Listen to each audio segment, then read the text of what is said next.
नमस्कार गाइस, मैं हूं कॉमिकर और आज के इस वीडियो में हम doctor strange in the multiverse of madness से जुड़े कुछ ऐसे हिडन डिटेल्स के बारे में जानेंगे जो आपने मूवी देखते वक्त शायद मिस कर दिए होंगे। Spoiler warning. सो शुरू करते हैं हमारी पहली डिटेल से। तो मूवी में जिस टाइम पर डॉक्टर स्ट्रेंज और गारगेंटस की फाइट हो रही होती है और गारगेंटस डॉक्टर स्ट्रेंज को एक शॉप में फेंक देता है, तब उस सीन में आपको साइड में एक दूसरी शॉप का बैनर दिख जाएगा जिस पर स्टैनली लिखा है। अब ये असल में दो चीजों का रेफरेंस है, जिसमें ये सबसे पहला रेफरेंस है मार्वल कॉमिक्स के हेड राइटर और ex CEO late sir Stan Lee का। एज उनके जाने के बाद अब वो उनके लेजेंडरी कैमियोज नहीं कर सकते, तो मार्वल अब उन्हें ऐसे रिस्पेक्ट कर रहा है, सेम उसी वे में जैसे हमें वेनम 2 में देखने मिला था। इसके अलावा ये शॉप के बैनर पर लिखा हुआ स्टैनलीज रेफरेंस हो सकता है 2008 की हल्क मूवी में दिखाए स्टैनलीज पिज्जा का। इसके बाद मूवी में जब वांडा का ड्रीम सीक्वेंस चल रहा होता है, उस टाइम पर हम वांडा के ड्रीम सीक्वेंस वाले किचन में उसके किचन स्लैब पर एक केज देखते हैं जिसके ऊपर मैक्स लिखा होता है, जिसका मतलब शायद मैक्सिमफ हो सकता है, जो कि वांडा का सरनेम है। ऑल्सो ये केज और उसमें कैद हुआ येलो रैबिट शायद वांडा की करंट स्टेट को रिप्रेजेंट कर रहा है कि किस तरह वांडा अपने इनर कॉन्फ्लिक्ट में कैद है। इसके बाद मूवी में जब हांगकांग और लंदन के सैंक्टम सेंटोरम के मैजिशियंस और सॉर्सरर्स वांडा से लड़ने के लिए वोंग के सैंक्टोरम में आते हैं, तब उस सीन में अगर आप ध्यान से देखोगे तो जो लंदन वाला सैंक्टोरम का पोर्टल है उसके थ्रू आपको एक रेड कलर का कॉलिंग फोन बूथ देखने मिलेगा और ऐसे कॉलिंग बूथ्स मोस्टली इंग्लैंड में ही पाए जाते हैं। इस सीन में सैम रैमी के डायरेक्शन को दाद देनी पड़ेगी कि उन्होंने ऐसे छोटी डिटेल्स पर ध्यान दिया है। नेक्स्ट, मूवी में जब अमेरिका शेवेज और डॉक्टर स्ट्रेंज पोर्टल में गिरकर अलग अलग यूनिवर्स में ट्रेवल कर रहे होते हैं, उस टाइम पर वो दोनों एक ऐसे यूनिवर्स में पहुंचते हैं जहां हमें हर जगह ड्रोन्स दिखते हैं जो स्पाइडरमैन फार फ्रॉम होम में दिखाए स्टार्क ड्रोन से काफी सिमिलर है। एंड ये जो ड्रोन से भरी रियलिटी है उसको लेकर एक थ्योरी भी सामने आई है, जहां इस थ्योरी के अकॉर्डिंग उस पर्टिकुलर यूनिवर्स में हमारा स्पाइडरमैन मिस्टीरियो को डिफीट नहीं कर पाता, जिसके कारण मिस्टीरियो बाद में पूरी दुनिया पर उन ड्रोन्स के थ्रू कब्जा कर देता है। अब इसके बाद जब डॉक्टर स्ट्रेंज और अमेरिका शेवेज अर्थ 838 के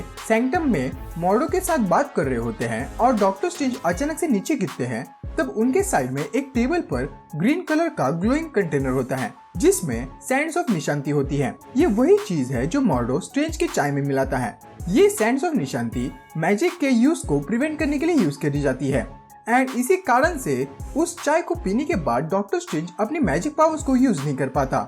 इसके अलावा इसके अगले ही सीन में जो डॉक्टर स्ट्रेंज के हैंडकफ्स थे उनमें भी यही सैंड्स ऑफ निशांती है। फिर मूवी में जब हमारी 616 यूनिवर्स की वांडा दूसरे यूनिवर्स की वांडा को डार्क होल्ड के द्वारा ड्रीम वॉकिंग के लिए पोजेस कर लेती है, उस टाइम पर वांडा एक छोटे से मोमेंट के लिए डायरेक्टली कैमरा की तरफ देखती है। और यहाँ जो लोग डेडपुल के कट्टर फैंस हैं वो ये चीज जानते होंगे कि यहाँ पर वांडा ने फोर्थ वॉल को ब्रेक किया है, जैसे डेडपुल अक्सर करता है। हेलो। इसके बाद मूवी में जब इल्यूमिनाटी डॉक्टर स्ट्रेंज को कांच के सेल में कैद कर देती है, तब वहाँ क्रिस्टन पामा के पीछे अगर आपने ध्यान से देखा होगा तो आपको असल में क्रिस्टन के पीछे एक मॉनिटर पर डॉक्टर स्ट्रेंज का जो सेल है जिसमें वो बंद है उसका नंबर दिखेगा, विच इज D23, जो रेफरेंस है मार्वल के पेरेंट कंपनी डिज्नी का, जहां D का मतलब डिज्नी और 23 का मतलब ईयर 1923 है, जिस ईयर में डिज्नी कंपनी फाउंड हुई थी। ऑल्सो ये वही सेम नंबर है जो हमें कैप्टन अमेरिका सिविल वॉर में दिखाया गया था। जब बकी को आर्मी अरेस्ट कर लेती है तब उसे जिस सेल में कैद किया जाता है उस सेल पर भी D23 लिखा होता है। नेक्स्ट, मूवी में जब हमें अर्थ 838 का थेनोस डिफीटेड दिखाया जाता है, उस सीन को अगर आप ध्यान से देखोगे तो आपको अर्थ 838 के थेनोस के गॉन्टलेट पर 6 इन्फिनिटी स्टोन्स नहीं दिखेंगे, बल्कि उस गॉन्टलेट में आपको विजन का माइंड स्टोन और डॉक्टर स्ट्रेंज का टाइम स्टोन मिसिंग दिखेगा, जिसका मतलब कि शायद से इस अर्थ 838 पर विजन और आयरन मैन दोनों ही अभी भी जिंदा हो। ऑल्सो इसी सीन में अगर आप डॉक्टर स्ट्रेंज के फिंगर्स पर जूम करोगे तो आपको दिखेगा कि उस यूनिवर्स के डॉक्टर स्ट्रेंज के फिंगर टिप्स ब्लैक कलर के हो चुके हैं, जैसे कि वांडा और अगाथा हार्कनेस के हुए थे जब उन्होंने डार्कहोल्ड को यूज करना शुरू किया था। नेक्स्ट, जैसे ही वांडा इल्यूमिनाटी के हेडक्वार्टर्स पर हमला करती है, तब चार्ल्स जेवियर को ये बात रियलाइज हो जाती है कि वो अब वांडा को रोक नहीं सकते। तब चार्ल्स जेवियर ये लाइन बोलता है, Just because someone stumbles and loses their way doesn't mean they are lost forever. और यही सेम लाइन उन्होंने 2014 की X Men days of the future past में खुद के यंगर सेल्फ को कही थी।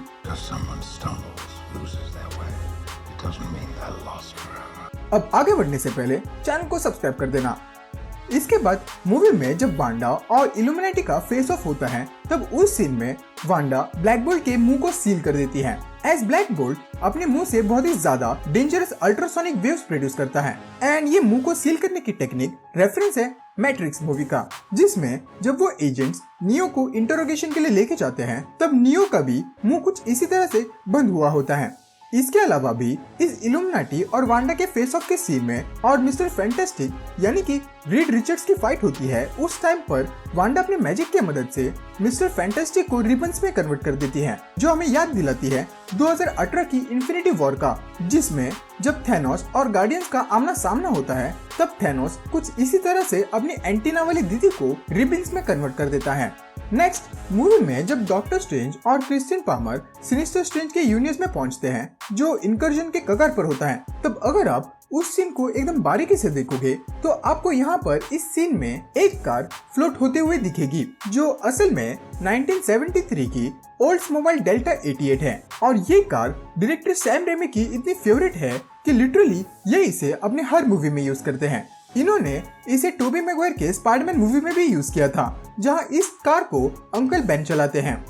नेक्स्ट मूवी में जब सिनिस्टर स्ट्रेंज और डॉक्टर स्ट्रेंज आमने सामने आते हैं तब उन दोनों के बीच पहली बार उनकी सिस्टर डॉना को लेकर बात होती है, जहां हमें पता चलता है कि डॉक्टर स्ट्रेंज की एक सिस्टर भी थी जो अपने बचपन में एक फ्रोजन रिवर के ऊपर खेलते हुए ड्राउन हो जाती है और मर जाती है। अब अगर आपने डिज्नी प्लस की मून नाइट देखी होगी तो आपको यहाँ पर क्लिक होगा कि उसमें भी मार्क स्पेक्टर की कुछ ऐसे ही बैक स्टोरी है, जहाँ मार्क का छोटा भाई कुछ ऐसे ही पानी में ड्राउन होकर मारा जाता है। फिर मूवी में जब चार्ल्स जेवियर वांडा को रबल में से निकालने की कोशिश कर रहा होता है तब उस सीन में वहाँ पर एक छोटा सा रेड कलर का टेलीविजन होता है, जिसके ऊपर अगर आपने ध्यान से देखा होगा तो आप नोटिस करोगे कि उसमें वांडा विजन सीरीज के फर्स्ट जो एपिसोड प्ले हो रहे होते हैं। ऑल्सो ये वही सेम टीवी है जिसे हमने वांडा विजन सीरीज के एपिसोड 8 में देखा था, जब अगाथा हार्कनेस हमें वांडा की पास्ट मेमोरीज में ट्रैवल कराती है। अब इस मूवी से जो लास्ट और फाइनल डिटेल है वो ये है